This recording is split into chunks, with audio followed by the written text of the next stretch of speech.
കഴപ്പ് തീരുന്ന വരെ കാമും, കഴപ്പ് തീർന്ന അത് പീഡനം. അതായത് ആദ്യം കൊടുക്കും, പിന്നെ കൊടുക്കും.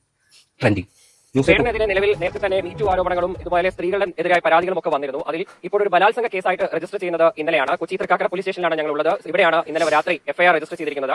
ഒരു യുവ ഡോക്ടറുടെ പരാതിയിലാണ് മൊഴിയുടെ അടിസ്ഥാനത്തിലാണ് പോലീസ് എഫ്ഐആർ ഇട്ടിരിക്കുന്നത്. ഇത് പ്രകാരം ഈ യുവ ഡോക്ടറും വേടനും തമ്മിൽ ഇൻസ്റ്റാഗ്രാമിലൂടെ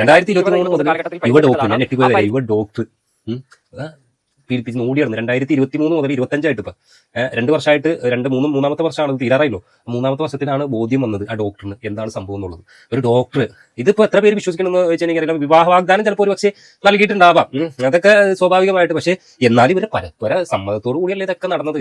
റിവീൽ ചെയ്യുമ്പോൾ വേടനെ പോലെ തന്നെ ഈ ഒരു പ്രതിയുള്ള വേടൻ അവർ ഫേസ് വരുന്നുണ്ട്. വാദിയായ നമ്മുടെ ആ ഒരു യുവതിയുടെ ഫോട്ടോയും കൂടി കാണിച്ചാലല്ലേ നാളെ വേറൊരാൾ വന്ന് അവിടെ കയറാതിരിക്കുള്ളൂ ആ ഒരു വ്യക്തിയുടെ അടുത്ത്.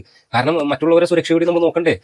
എന്താണെങ്കിലും ഇത്ര നാൾ ഓടി നടന്നത്, അതായത് സ്വയം സമ്മതത്തോടു കൂടി തന്നെയാണ് ഈ നടന്നത് കംപ്ലീറ്റ്. അത് മനസ്സിലാക്കാവുന്നുള്ളൂ, ഇത്ര വർഷമായപ്പോൾ മനസ്സിലാക്കുന്നതല്ല. എന്താണെങ്കിലും അദ്ദേഹം അങ്ങനെ ചെയ്തിട്ടുണ്ടെങ്കിൽ നമ്മൾ സപ്പോർട്ട് ചെയ്യുന്നല്ല. പക്ഷേ ഈ ഒരു ന്യൂസ് ഇപ്പോൾ കർമ്മയിലാണെങ്കിലും അതുപോലെ തന്നെ മലൻ ടിവിയും ഏഷ്യാനെറ്റ് ന്യൂസിലൊക്കെയാണ് ആ ന്യൂസ് കൊടുത്തിട്ടുണ്ട്. ഇപ്പോൾ രാവിലെ തന്നെ കണ്ടൊരു ന്യൂസാണ്. ഇപ്പോൾ എതിരാളികൾ ഏറ്റവും കൂടുതൽ ഈ പറഞ്ഞ അദ്ദേഹത്തിന്റെ സ്വന്തം മതത്തിലും സ്വന്തം ഇതിൽ തന്നെയാണ് അദ്ദേഹത്തിന് ഏറ്റവും കൂടുതൽ എതിർക്കുന്നവരും ഏറ്റവും കൂടുതൽ അദ്ദേഹത്തിന് വിമർശിക്കുന്നവരും മറ്റുള്ളവർ അദ്ദേഹത്തിന് സപ്പോർട്ട് ചെയ്യുന്നവരാണ്. ഇവ കാര്യമാണ് നമ്മൾ സപ്പോർട്ട് ചെയ്യില്ല, അത് വേറെ കേസ്. ഇങ്ങനെ ഒരു സംഭവം ഉണ്ടെങ്കിൽ ഇതിപ്പോഴും വിശ്വസിക്കുക അവിശ്വസനീയമാണ്. നമ്മൾ ഒരുപാട് ന്യൂസുകൾ കാണാനാണ്. ഇപ്പോൾ ഈ അടുത്തായിട്ട് ട്രെൻഡിംഗ് ആയിട്ട് മാറിക്കൊണ്ടിരിക്കുന്നതാണ് കുറച്ച് സെലിബ്രിറ്റീസിനെ ഈ രീതിക്ക് ഇങ്ങനെ ചെയ്യാന്നുള്ളത്. നമ്മളൊക്കെ അവസരം എന്താണാവോ എന്തോ കാത്തിരിക്കുക.